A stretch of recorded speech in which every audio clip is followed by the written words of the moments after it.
고종의 아간파천 비극 열강의 장난감이 된 조선. 1896년 2월 11일 새벽 충격적인 일이 벌어졌습니다. 조선의 왕 고종이 궁궐을 탈출해 러시아 공사관으로 피신한 것입니다. 한나라의 군주가 자국당해서 외국 공간으로 도망쳐야 했던 치욕적인 아간파천. 을미사변 이후 일제의 압박을 견디지 못한 고종의 절망적 선택부터 칠러 정권의 성립, 그리고 조선을 둘러싼 열강들의 치열한 이권 다툼까지 조선 근대사 최대의 굴욕 사건을 생생하게 들려드립니다. 을미사변 이후 고종의 위기와 탈출 계획 1895년 말 1896년 초 1895년 10월 8일 을미사변으로 명성황후가 시해당한 후 고종의 처지는 말할 수 없이 비참했습니다. 경복궁은 사실상 일본군에 의해 포위된 감옥이나 다름없었고 고종은 매일 일본 공사와 친일 대신들의 압박에 시달려야 했습니다. 전하, 조선의 근대화를 위해서는 일본과의 협력이 필수입니다. 이런 말들을 들을 때마다 고종의 마음은 찢어지는 것 같았습니다. 특히 을미개혁과 단발령은 고종에게 큰 충격을 주었습니다. 수천 년간 이어져 온 조선의 전통이 하루아침에 무너지는 것을 지켜볼 수밖에 없었기 때문입니다. 이것이 과연 조선을 위한 일인가? 고종은 깊은 회의에 빠졌습니다. 더욱이 전국에서 일어나는 위병활동에 대한 소식을 들을 때마다 자신의 무력함이 한탄스러웠습니다. 일본 공사고무라는 고종을 더욱 옥죄어왔습니다. 전하께서는 일본의 지도에 따라 개혁을 추진하셔야 합니다. 그것이 조선의 미래를 위한 길입니다. 하지만 그의 말투에는 위협이 담겨 있었습니다. 고종이 조금이라도 반항하는 기색을 보이면 언제든 더 큰 위험이 닥칠 수 있다는 암시였습니다. 이런 상황에서 고종에게 한 줄기 희망의 빛이 나타났습니다. 바로 러시아 공사 베베르였습니다. 베베르는 은밀히 고종에게 접근해 왔습니다. 전하, 러시아는 조선의 진정한 친구입니다. 일본의 횡포에서 벗어나고 싶으시다면 저희가 도와드리겠습니다. 베베르의 제안은 절망에 빠진 고종에게는 구원의 손길처럼 느껴졌습니다. 러시아가 고종에게 접근한 이유는 명확했습니다. 청일전쟁 이후 일본이 조선에서 독점적 지위를 확보하자 러시아는 자신들의 극동 진출에 큰 장애가 생겼다고 판단했습니다. 조선에서 일본을 견제하려면 조선 왕을 우리 편으로 만들어야 한다. 는 것이 러시아의 계산이었습니다. 1895년 12월부터 베베르와 고종 사이에는 비밀 접촉이 이어졌습니다. 미국인 군사고문 다이가 중간 역할을 했습니다. 전하, 러시아 공사관은 러시아 영토와 같습니다. 그곳에 계시면 일본이 감히 손을 댈 수 없습니다. 다이의 말에 고종은 점점 마음이 기울었습니다. 하지만 탈출 계획을 세우는 것은 쉽지 않았습니다. 경복궁은 일본군과 친일 경비대에 의해 삼엄하게 경비되고 있었기 때문입니다. 고종의 일거수일투족이 모두 감시당하고 있는 상황에서 어떻게 탈출할 것인가가 가장 큰 문제였습니다. 1896년 1월 드디어 구체적인 탈출 계획이 수립되었습니다. 평소 궁궐을 드나들던 가마를 이용하되 고종이 궁녀로 변장하여 탈출하는 것이었습니다. 가장 위험한 곳이 가장 안전한 곳이다 라는 역발상이었습니다. 일본군도 설마 고종이 궁녀 행세를 하며 당당히 국문을 빠져나갈 것이라고는 생각하지 못했을 것입니다. 탈출 날짜는 2월 11일로 정해졌습니다. 이날은 일본의 기원절이어서 일본 공사관 사람들이 축하 행사로 바쁠 것으로 예상되었기 때문입니다. 적이 방심하는 틈을 노려야 한다는 베베르의 제안이었습니다. 탈출에 협력할 조선인들도 은밀히 선발되었습니다. 고종의 측근인 이범진과 조희연, 그리고 몇몇 충성스러운 궁인들이었습니다. 목숨을 걸고 전하를 모셔야 한다. 는 각오로 계획에 참여했습니다. 만약 발각되면 모두 목숨을 잃을 수도 있는 위험한 일이었습니다. 2월 10일 밤 고종은 마지막으로 경복궁을 둘러보았습니다. 조선 왕조 500년의 역사가 서린 이 궁궐을 떠나야 한다는 것이 마음 아팠습니다. 언제 다시 이곳으로 돌아올 수 있을까? 고종의 마음은 착잡했습니다. 하지만 이제 돌이킬 수 없었습니다. 아관파천 - 러시아 공사관으로의 극적 탈출 1896년 2월 11일 1896년 2월 11일 새벽 4시 경복궁은 아직 어둠에 쌓여 있었습니다. 하지만 곤영전 일대에서는 조용하지만 긴박한 움직임이 시작되고 있었습니다. 고종이 마침내 탈출을 결행하기로 한 그 운명의 날이 온 것입니다. 고종은 평소보다 일찍 잠자리에서 일어나 몸단장을 시작했습니다. 하지만 오늘의 몸단장은 평소와 달랐습니다. 용포 대신 궁녀의 치마 저고리를 입어야 했기 때문입니다. 이렇게까지 해야 하다니. 조선의 왕이 여인의 옷을 입고 변장해야 한다는 현실이 서글펐지만 다른 방법이 없었습니다. 측근인 이범진이 조심스럽게 다가와 말했습니다. 전하, 모든 준비가 완료되었습니다. 베베르 공사께서도 공사관에서 기다리고 계십니다. 고종은 깊게 숨을 들이쉬며 마지막 결심을 굳혔습니다. 좋다, 이제 시작하자. 새벽 5시 평소와 다름없어 보이는 가마 하나가 곤영전 앞에 나타났습니다. 겉보기에는 궁녀들이 타는 평범한 가마였지만 그 안에는 조선의 왕 고종이 숨어 있었습니다. 가마꾼들도 평소 궁궐을 드나들던 사람들이어서 일본군 경비병들의 의심을 사지 않았습니다. 궁녀들이 나가신다. 가마를 호위하는 내관이 큰 소리로 외쳤습니다. 일본군 경비병들은 여느 때와 같은 일상적인 광경으로 생각하며 별다른 관심을 보이지 않았습니다. 설마 그 가마 안에 고종이 타고 있으리라고는 꿈에도 생각하지 못했을 것입니다.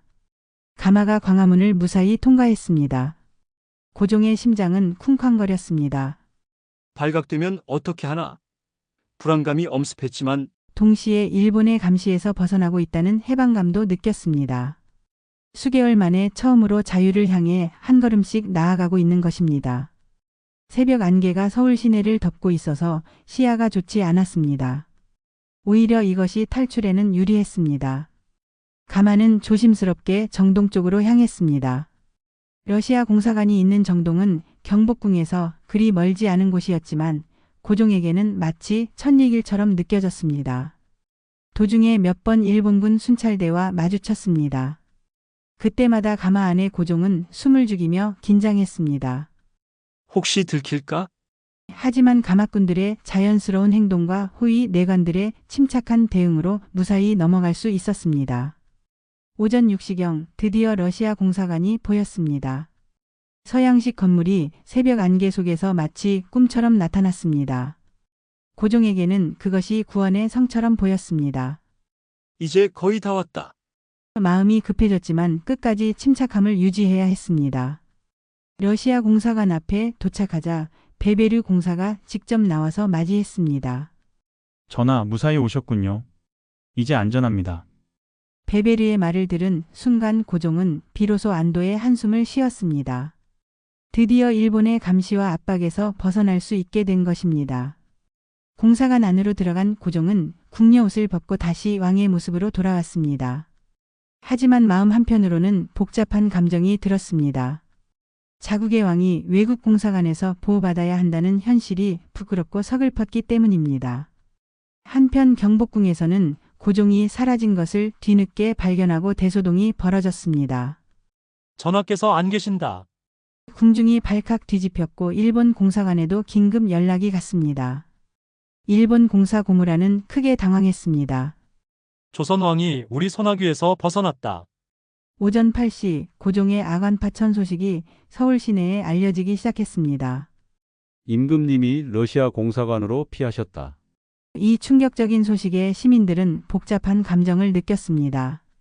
한편으로는 고종이 일본의 압박에서 벗어났다는 것에 안도했지만 다른 한편으로는 자국의 왕이 외국에 의존해야 하는 현실이 서글펐습니다. 러시아 공사관에서의 생활과 칠러 정권 수립 1896년 2월 아간파천 성공 후 고종이 머물게 된 러시아 공사관은 정동에 위치한 2층 서양식 건물이었습니다. 조선 왕조 500년 역사상 왕이 외국 공간에서 거처하는 것은 전무후무한 일이었습니다. 고종은 이런 현실이 부끄럽기도 했지만 동시에 일본의 압박에서 벗어났다는 해방감도 느꼈습니다.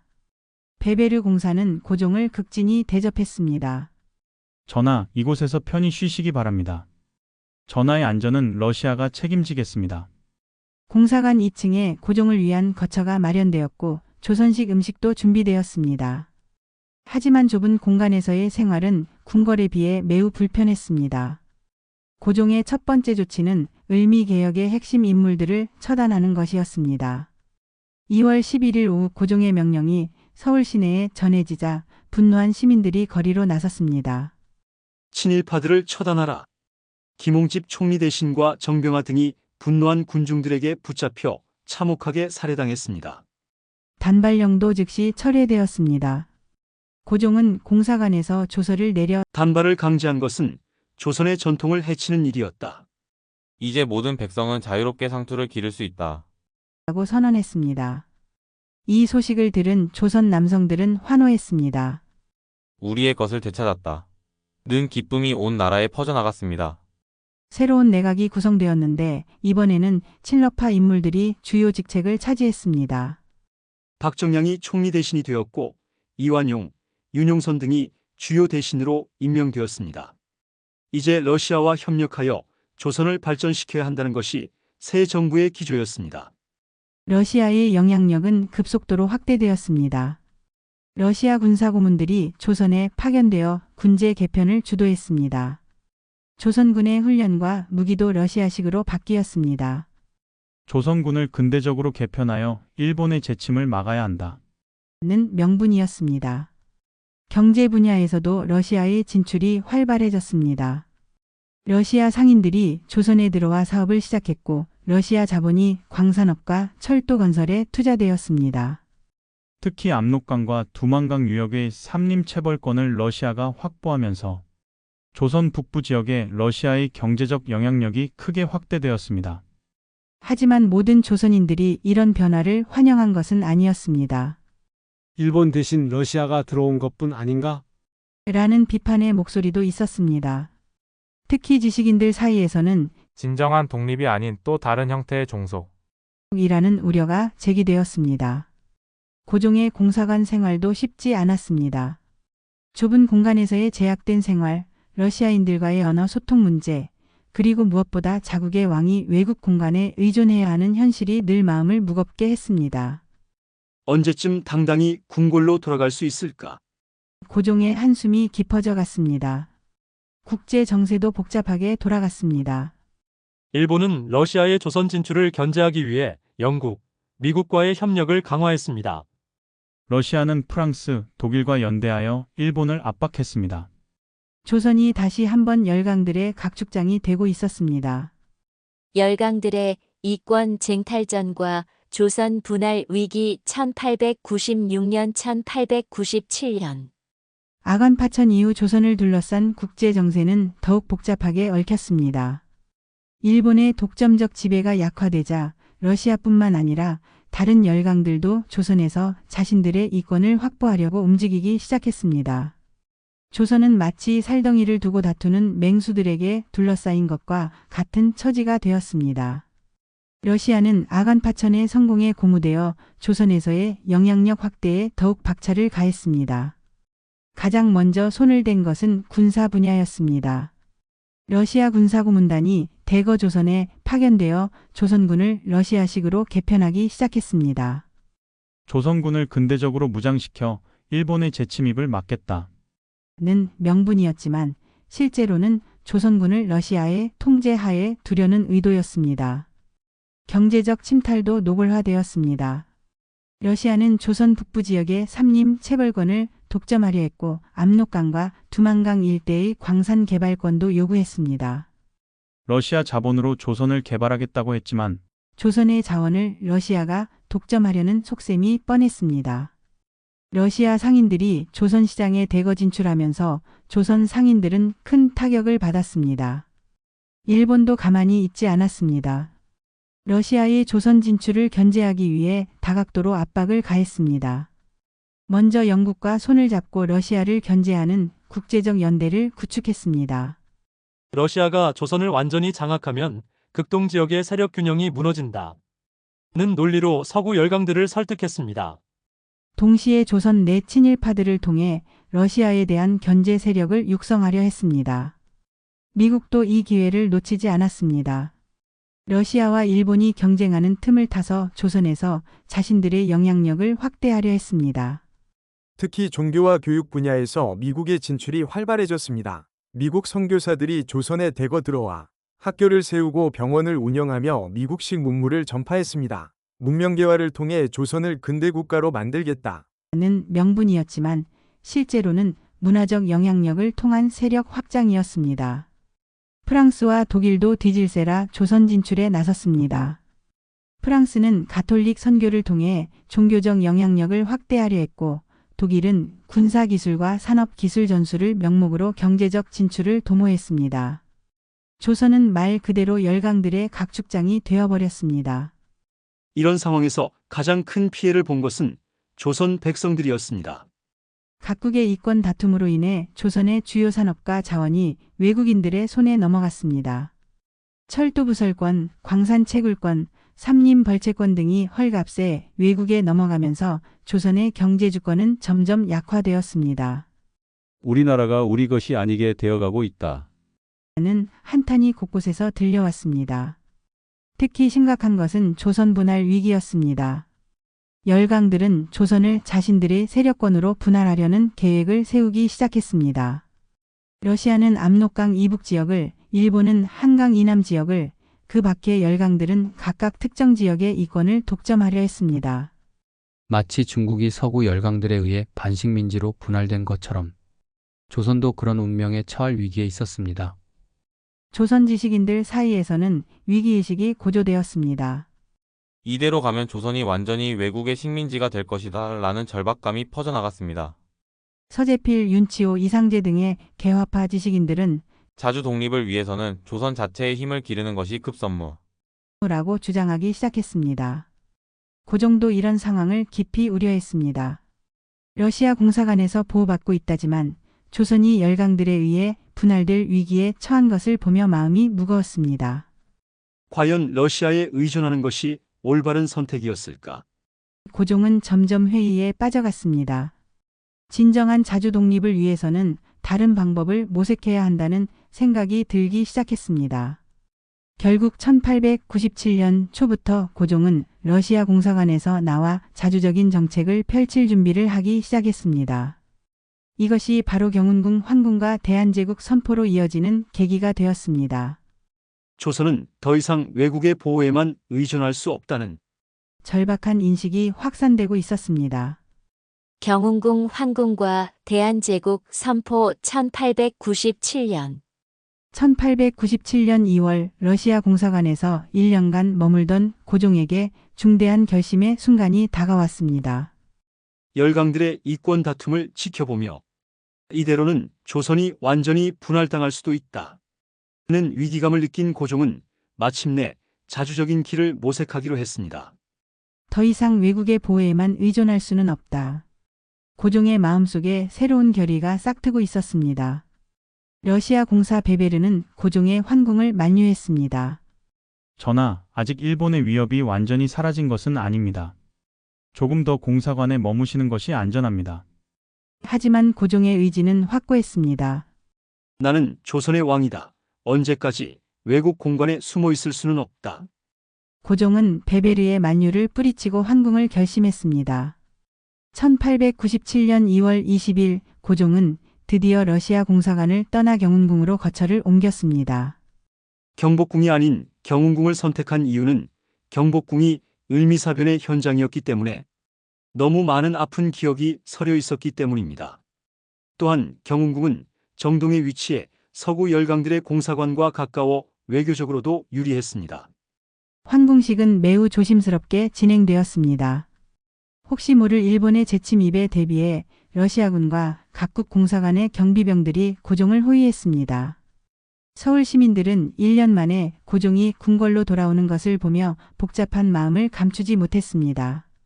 이제 정말 나라가 안정될 수 있을까? 기대와 불안이 교차했습니다. 경운궁의 자리를 잡은 고종이 추진한 첫 번째 대사업은 바로 국호 변경이었습니다. 고종은 조선이라는 국호를 버리고 대한제국이라는 새로운 국호를 선포할 계획을 세웠습니다. 조선은 중국의 속국이라는 인상을 주지만 대한제국은 완전한 독립국임을 세계에 알리는 것이다. 고종의 속내였습니다. 1897년 10월 12일 드디어 역사적인 순간이 왔습니다. 고종은 황구단에서 황제 즉위식을 거행하고 대한제국의 성립을 공식 선포했습니다. 짐은 이제부터 대한제국 황제로서 이 나라를 다스리겠다. 고종의 장엄한 선언이 황구단에 울려 퍼졌습니다. 조선 왕조 500년 역사상 처음으로 황제가 탄생하는 순간이었습니다. 대한제국의 선포는 대내외적으로 큰 의미를 가졌습니다. 대외적으로는 조선이 더 이상 중국의 속국이 아닌 완전한 독립국임을 세계에 천명하는 것이었습니다.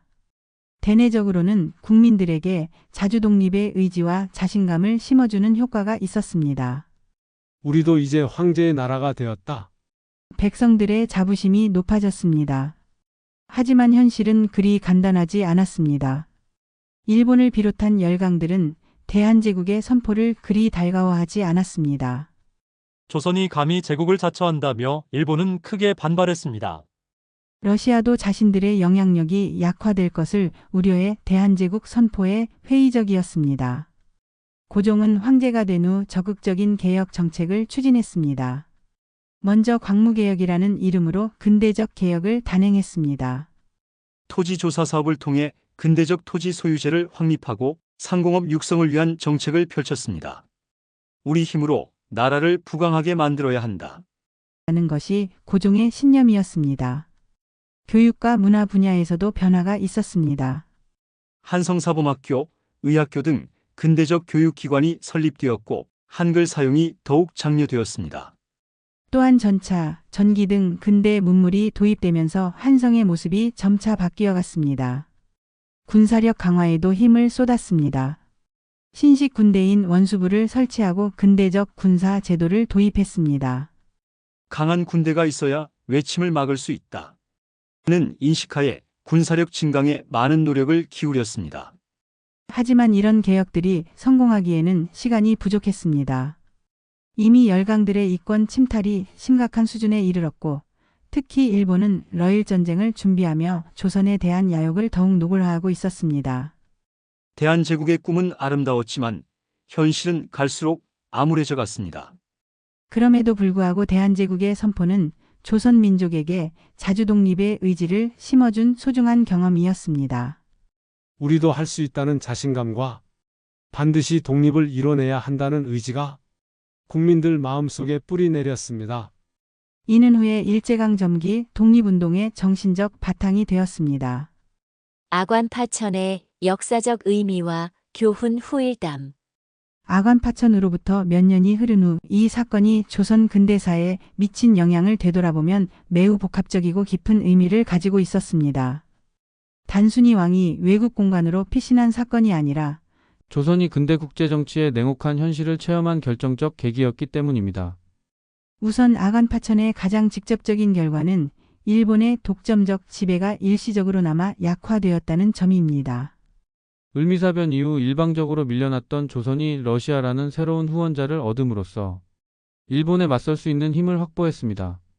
적의 적은 친구라는 논리였지만 당시 조선으로서는 현실적으로 선택할 수 있는 몇 안 되는 방법 중 하나였습니다.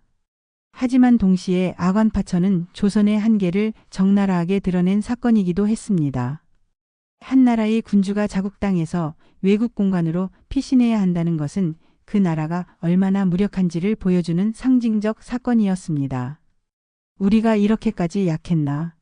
라는 자성의 목소리가 조선 사회 전체에 퍼져나갔습니다. 아관파천은 또한 조선 민족에게 국제 정치의 현실을 깨우쳐준 계기가 되었습니다. 그전까지만 해도 많은 조선인들은 의리와 도덕으로 국제 관계가 움직인다고 생각했습니다. 하지만 아관파천을 통해 국제 정치가 오직 힘의 논리로 돌아간다는 냉혹한 현실을 깨달았습니다. 약한 나라는 강한 나라의 먹이감이 될 뿐 이라는 양육강식의 법칙을 뼈저리게 체험한 것입니다. 이런 깨달음은 조선 사회의 의식 변화를 가져왔습니다. 전통적인 중화주의적 세계관에서 벗어나 현실적인 국력 증강의 필요성을 인식하게 되었습니다. 문명 개화와 부국강병이 절실한 과제로 부각되었고 이는 후에 독립협회 운동과 애국개몽 운동으로 이어졌습니다. 경제적으로도 큰 변화가 있었습니다. 아관 파천 이후 열강들의 이권 쟁탈전을 목격하면서 경제적 자립의 중요성을 절감하게 되었습니다. 경제적으로 독립하지 못하면 정치적 독립도 불가능하다. 는 인식이 확산되었고 이는 후에 국채보상운동과 물산장려운동의 밑거름이 되었습니다. 교육에 대한 인식도 크게 바뀌었습니다. 무지한 백성으로는 강한 나라를 만들 수 없다. 는 것을 아관파천을 통해 깨달았습니다. 이후 전국 각지에 학교가 세워지고 신교육 운동이 활발해졌습니다. 특히 여성 교육의 필요성도 새롭게 인식되어 여학교 설립이 늘어났습니다. 종교계에도 변화가 있었습니다. 기존의 유교적 세계관에 안주하지 않고 새로운 종교와 사상을 받아들이려는 움직임이 나타났습니다. 기독교의 확산, 불교의 개혁, 그리고 동학의 발전 등이 모두 이런 맥락에서 이해될 수 있습니다. 언론의 역할도 중요해졌습니다. 아관 파천 과정에서 정확한 정보의 중요성이 부각되면서 신문과 잡지의 역할이 커졌습니다. 독립신문을 비롯한 각종 언론 매체들이 민족의식 고취와 계몽에 앞장섰습니다. 무엇보다 중요한 것은 아관 파천이 조선 민족의 자주독립 의지를 더욱 강화시켰다는 점입니다. 외국에 의존하는 것의 한계를 체험한 조선인들은 결국 우리 스스로 서야 한다는 각오를 다지게 되었습니다. 이런 의지는 후에 독립협회 운동, 애국계몽운동, 그리고 일제강점기 독립운동으로 이어졌습니다. 하지만 아관 파천의 한계도 분명했습니다. 일시적으로 위기를 모면했을 뿐 근본적인 문제는 해결되지 않았습니다. 조선은 여전히 외국 세력들의 각축장이었고 자주적인 근대화를 이룰 시간적 여유를 확보하지 못했습니다. 결국 러일전쟁 이후 일본의 보호국이 되는 비극을 막지 못했습니다. 조선 민족이 근대 국제 정치의 현실을 체험하고 자주독립의 의지를 더욱 확고히 다진 계기였기 때문입니다. 비록 당시에는 실패한 것처럼 보였지만 결국 아관 파천이 우리에게 주는 가장 큰 교훈은 진정한 독립은 외국의 도움이 아닌 자신의 힘으로 이뤄내야 한다는 것입니다. 이 교훈은 오늘날에도 여전히 유효한 소중한 역사의 가르침입니다. 오늘 아관 파천의 전말을 함께 살펴보았습니다.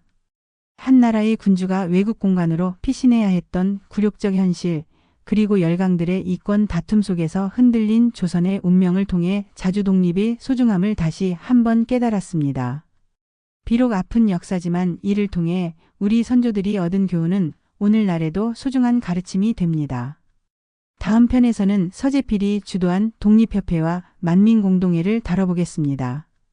근대 민주주의의 첫걸음을 내디딘 우리 선조들의 용기와 의지를 생생하게 들려드리겠습니다. 구독과 좋아요로 더 나은 역사 콘텐츠 제작에 힘을 보태주세요. 댓글로 여러분의 소중한 의견도 나눠주시기 바랍니다.